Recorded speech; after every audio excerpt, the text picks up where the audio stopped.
There's a lot of young pastors out there that are very talented and people like them. You can tell in some of them it becomes, look what I'm doing. Mm-hmm. And it's not about, man, God has really blessed us. Like years ago, I heard somebody say, you need to pay attention to how you expect people to respond when you walk into a room. You probably don't want to share it, but we just had your big old retirement celebration. Oh, boy. All the stories of you've walked faithfully with integrity to the young people who are like me in ministry, or even just young people who are like, I want to be a leader. I want to be used by God. What are proactive steps towards walking that way for decades? This is Talking Truth. Hey, everybody. My name is Dan Whitney, and this is the Back to the Bible podcast, Talking Truth. I'm with Trevor. I'm with Bryan. We do this every week, and I get super dressed up to come down here and do this. You look good. I like to show a little leg. Mm-hmm. I just have to tell you a quick experience I had. I was on my way to Las Vegas, and a lot of entertainers, go to Las Vegas. I sat next to a ventriloquist on the plane. This guy is unbelievable. I'm not kidding. If I'm ever there, I'm going to buy a ticket because I'm flying, and this guy falls asleep, and I talk to the puppet for 90 minutes. I mean, that's how good this guy was. That's impressive. Mm-hmm. You don't think it's a bigger laugh when I do it on stage? Yeah. That's anyway, good. All right, let's get into this. For the people that watch our podcast, Bryan always reads the message, and then we'll chime in. Trevor is a brand new guest on the show. We're going to ask questions when he gets done with what he's talking about. And as we get closer to the end of our series on 2 Samuel, we want to hear from you, and I'll tell you why. We got a Q&A episode. My favorite episodes are the Q&A episodes. That's where we will take your questions about this series or anything else you have, biblical questions.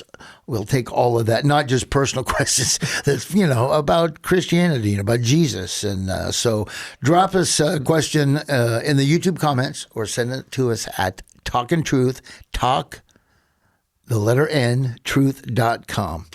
And so Bryan will get us started. We're on 2 Samuel 23. And I hope you get a lot out of the podcast. For you people that are following the podcast, thank you. If you're new to the podcast, we just want you to know it's all about the hope that you have in Jesus, the real Jesus, the biblical Jesus, not the made-up worldly Jesus that you can take parts of him that you like and create your own little God over here that you enjoy. This is about a relationship with the truth, and that is Jesus Christ. So, Bryan, after my diatribe, you go right ahead and read this. By the way, I'm the only one that's not a preacher up here. These two went to the same college to preach. So, okay. Yep. And I'm hosting. Okay. Well, Trevor, he's really funny. About as funny as you. Yeah. We're going to find out. Yeah. Wait, don't turn it. Don't turn the dial. All right. Don't punch that thing. If you're going to turn it up.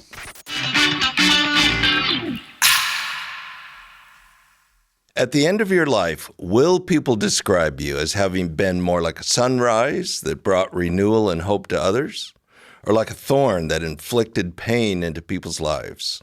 Depends on who you're asking, to be honest with you. Mm-hmm. So that's what we want to talk about in this next to the last episode of our study of 2 Samuel. David wrote about half of the 150 Psalms in our Bible. Because of this, we know more about his thoughts and emotions than any other Old Testament character. But in 2 Samuel 23, David actually writes his final psalm. He opens with these words, "Now these are the last words of David." Other than a few words on his deathbed, this is it. So who is David? He describes himself as the son of Jesse, a man raised high by God, the sweet psalmist of Israel. David was a remarkable king. When he was anointed king, the nation was in peril because of the poor leadership of Saul. David built a powerful empire that brought the nation peace, influence, and wealth. He became Israel's greatest king. But in his final psalm, he simply identifies himself as a son of Jesse, a shepherd boy, acknowledging that God did the rest. You know, there were times in David's life when he forgot this. He used his power for wickedness, disadvantaging others to advantage himself. Perhaps the most egregious was his adultery with Bathsheba, the killing of her husband Uriah to hide his sin, then taking her for his own wife. When that happened, God spoke to David, and he said, David, you were nothing but a shepherd boy. I found you. I anointed you and delivered you from Saul. I made you rich and powerful. I gave you everything, and if you needed more, I would have given that to you. Yet you returned my favor by doing this evil and taking what was not yours.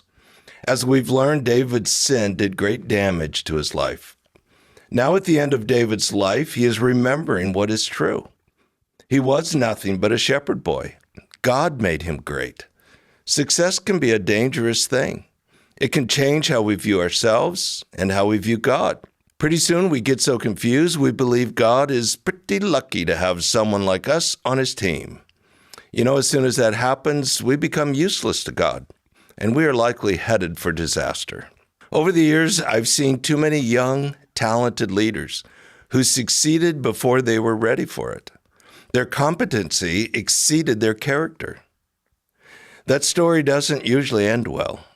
Martin Lloyd-Jones was a famous 20th century preacher, and he once said, "It's a tragic thing when young leaders succeed before they are ready." God wants to use you greatly, but that requires that you never forget you're just a shepherd boy, a son of Jesse.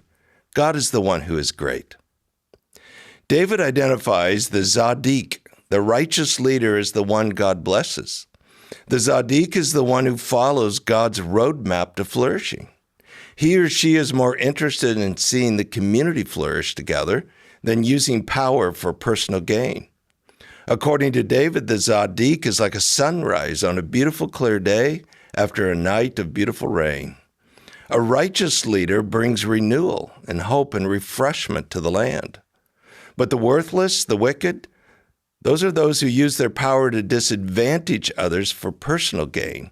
They're like the thorns who bring pain and suffering to the land. They end up good for nothing other than to be thrown into the fire and consumed by the flames. God has given us life, and talents, and opportunities, some more than others, but in the end, what will we do with what we've been given? Will we consume what we've been given for personal gain? Will we disadvantage others to advantage ourselves? Or be more like the Zaddik? Will we remember God is great, not us? Will we be more like the sunrise that brings refreshment, or like the thorn that inflicts pain on those around us?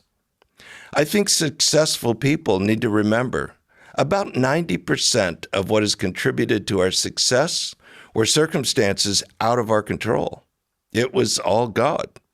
We maybe contributed 10% at the most to our story. For God to really use us to make a difference in this world, we can't ever lose sight. God is the one who is great. We are simply a son of Jesse, that God chose to do something special for him. So let's bring in Dan and Trevor and talk about this. Success can be a dangerous road, can't it? Yeah, absolutely. I mean, first of all, when it says don't get successful before you're ready, was that what you were saying? Pretty much. Yeah. Trevor's For the young guy. You're like a young pastor. That would be like, how would you like, that would be tough, right? How would you know when you're ready? You just know you're ready? I mean. Yeah, so people know Trevor went to the Moody Bible Institute, that same school I went to. Mm-hmm. And then he was one of our residents. So we have a 2-year residency at church, and now he's our college pastor. Right. And Trevor's a very talented guy. I think God's going to use him in significant ways. But what you're saying is right, that it's not uncommon that someone's capacity exceeds their character. And they're just so talented that they get into a position where they're not ready for what comes with that, and usually that story doesn't end well. Right. Sorry. What do you think are the early signs that a young leader is heading on that path? I think, can I answer that? Yeah, you bet. Oh, yeah. Because there's a lot of young pastors out there. Yeah. And when young pastors out there that are very talented and people like them and they show up, it becomes, you can tell in some of them, look what I'm doing. Look at what I've started here. It becomes, now it's about, look what I've done. Yeah. And it's not about, man, God has really blessed us with, like, you start to notice in a few of them that it becomes, they forget about this is about God, not about you. You're his representative. And I find that to be especially like you watch televisions, you see certain pastors that are doing that, man, and you're like, oh, dude, this dude is so about himself, and it's such a turnoff. Yeah. He hasn't mentioned, every now and then God's mentioned, but like I heard a guy the other day, and I've grown this church. When I got here, I grew this church from, you didn't grow anything. So I can see how young pastors would fall into that, because you're young. You're getting all these people coming in because they enjoy your preaching. And I'm not a pastor, but I know that would be hard to do, because I'm a comedian. I'm a stand-up comedian. So I'm on stage. I love all the accolades coming my way. Look what I've done. Look what God, for some reason, has allowed to happen to me. Not that he was happy with it, with a lot of my stuff, but for some reason, he allowed these things to happen. And now that I'm later on in life and I've got back into the Word and rededicated my life, I understand why. I've gotten so many experiences from like going a whole other direction.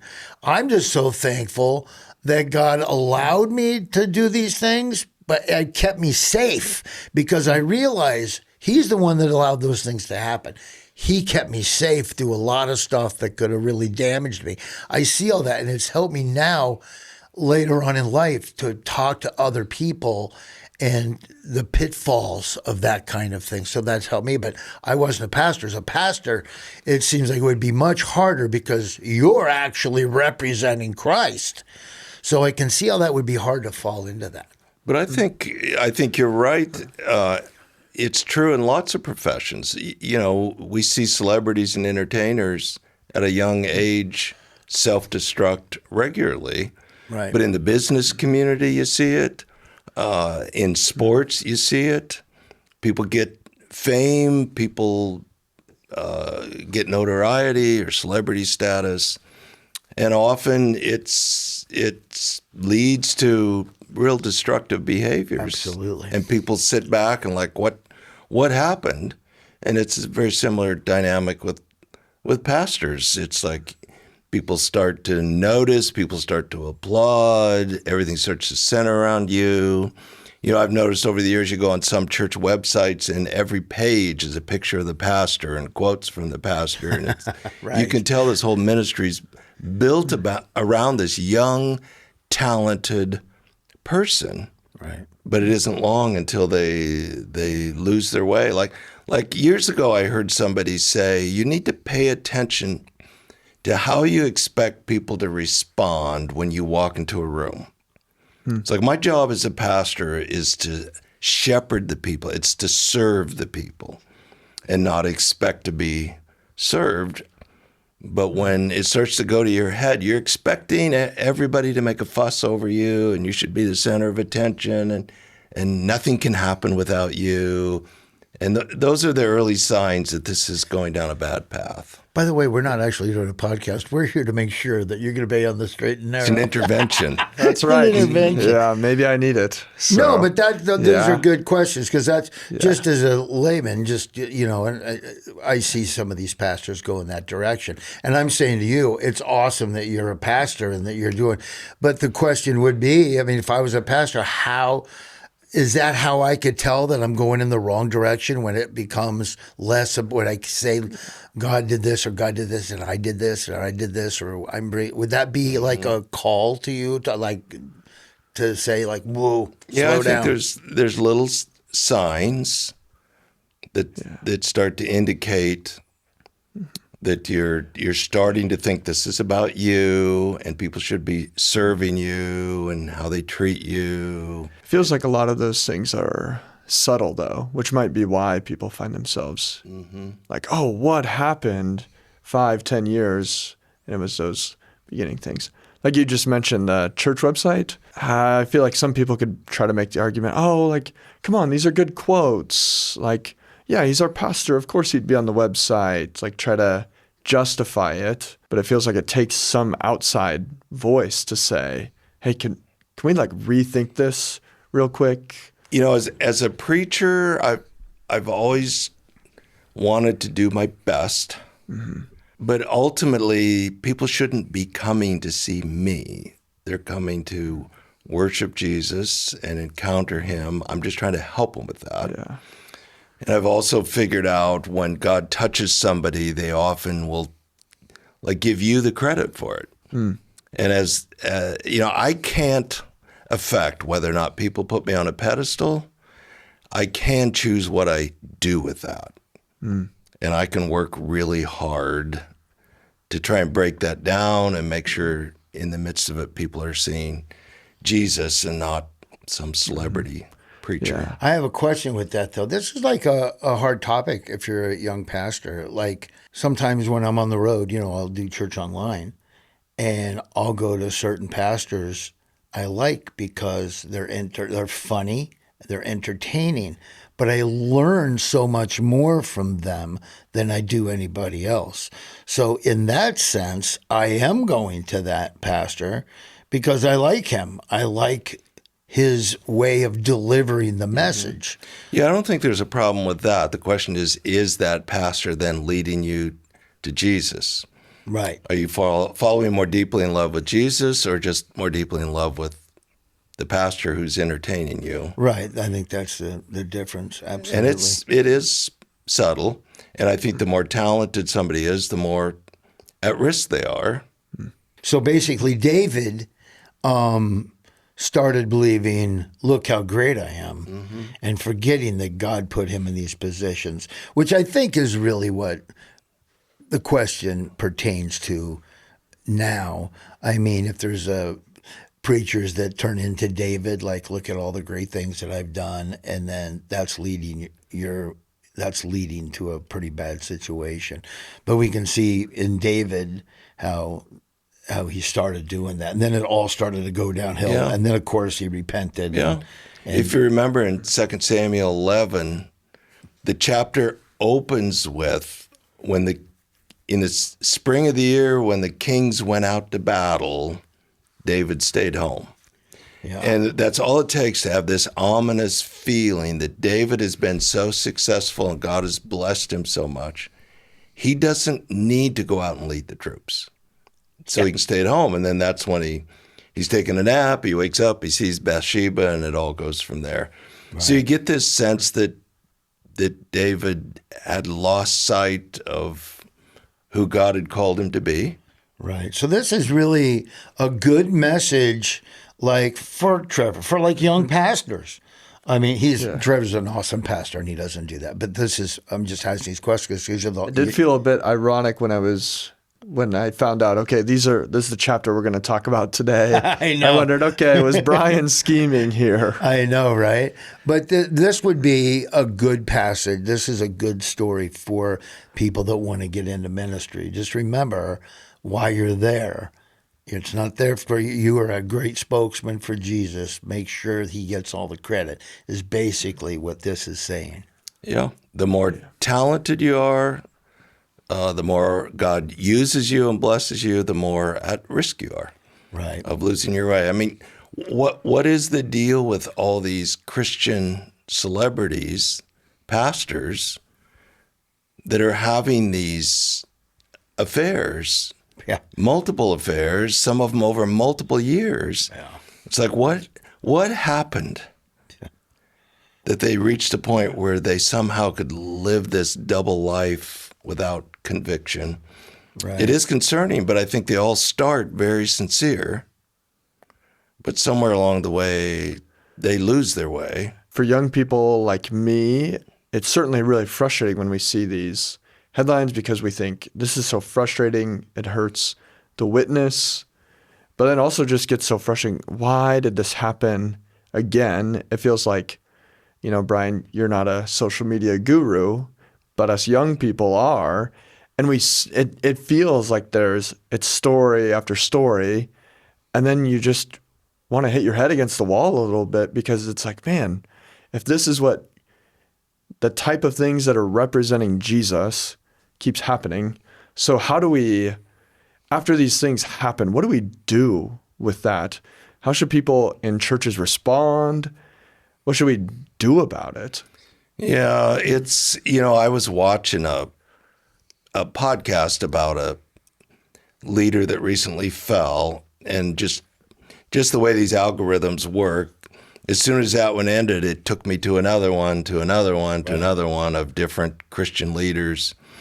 And I remember saying to Ryan, it's like, it's no wonder people are cynical about the church. It's just disgusting. I can't change that. I can't affect that. I can look at my own heart and seek to walk differently than that, and hopefully encourage people that not all preachers are that way, and there's a lot of really faithful preachers who are serving Jesus that aren't doing those things. Yeah. But the celebrities are the ones that get the news. But it's like, okay, I don't need to spend my time pointing fingers. I need to spend more time just making sure I'm on track and guard my own heart and my own integrity. Yeah. I mean, you probably don't want this shared, but we just had your big old retirement celebration. Oh, boy. All the stories of you've walked faithfully with integrity.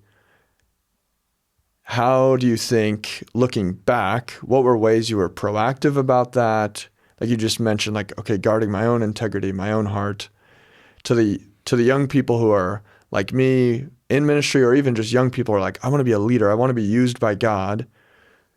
What are proactive steps towards walking that way for decades?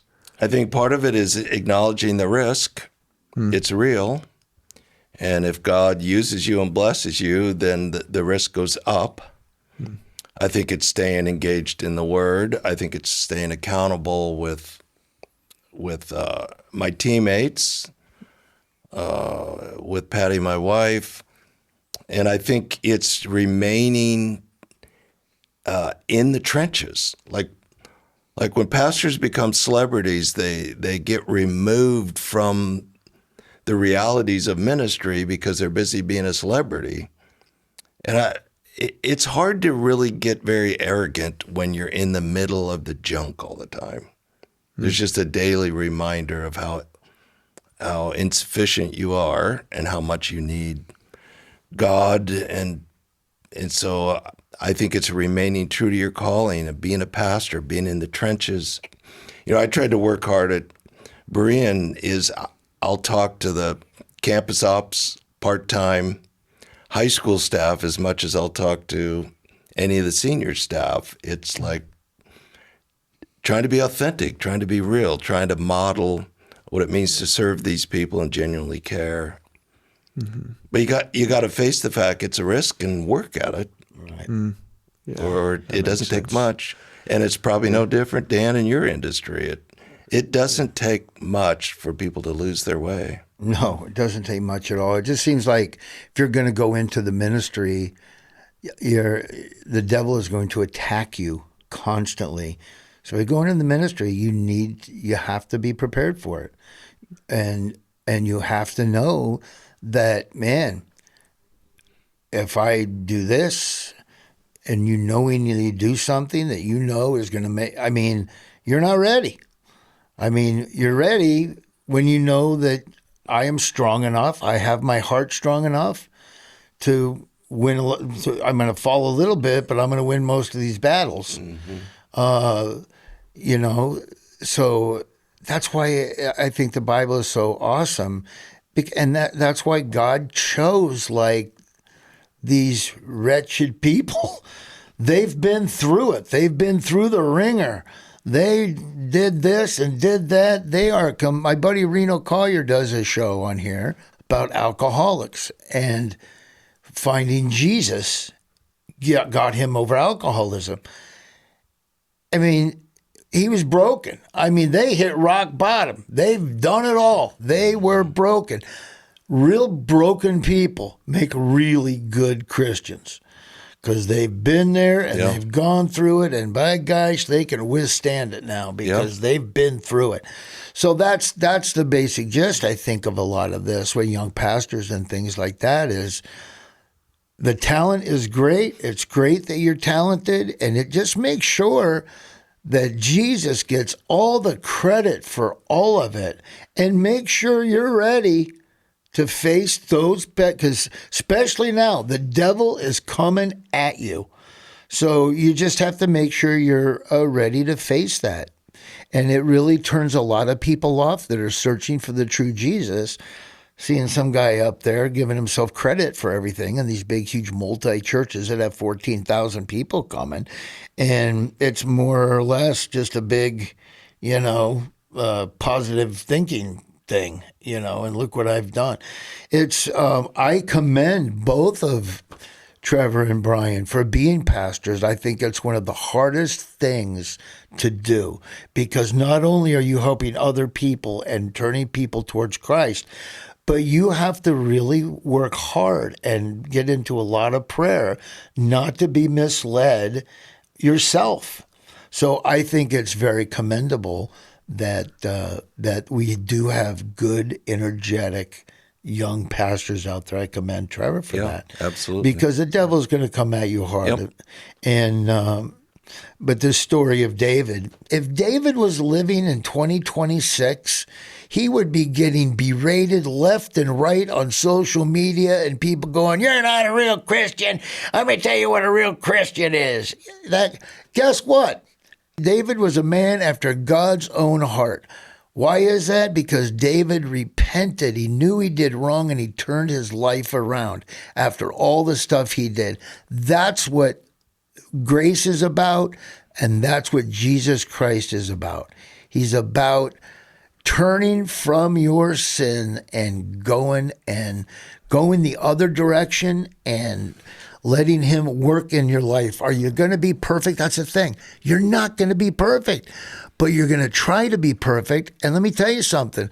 When you sin knowingly and you really love Jesus, it is going to pain you. You are not going to get sleep at night. Why did I do that? I know. I've been there, and I still am there. But you gradually keep going. That's what the Bible's about. That's what redemption is about. And that's what these stories are about. Broken people that turned from their sin and kept going forward. That's what it's all about. And with that, with my little preaching diatribe. Yeah, that's real good. That's right. We got 3 preachers in here today. I can't thank everybody enough. This is just a fun show that we put together. We like doing. None of us have to be here. We want to be here. We want to share what we have. And whether you think it's this or that, it's affected me. It's definitely affected them. And I just want to thank you for listening to Talking Truth. Listen, we'll be back in 2 weeks. We'll have another episode. Of course, we want to hear from you. Drop us any questions in the comments. Send it to us at talkingtruth.com. That's talk, the letter N, truth.com. Get her done. Get her done.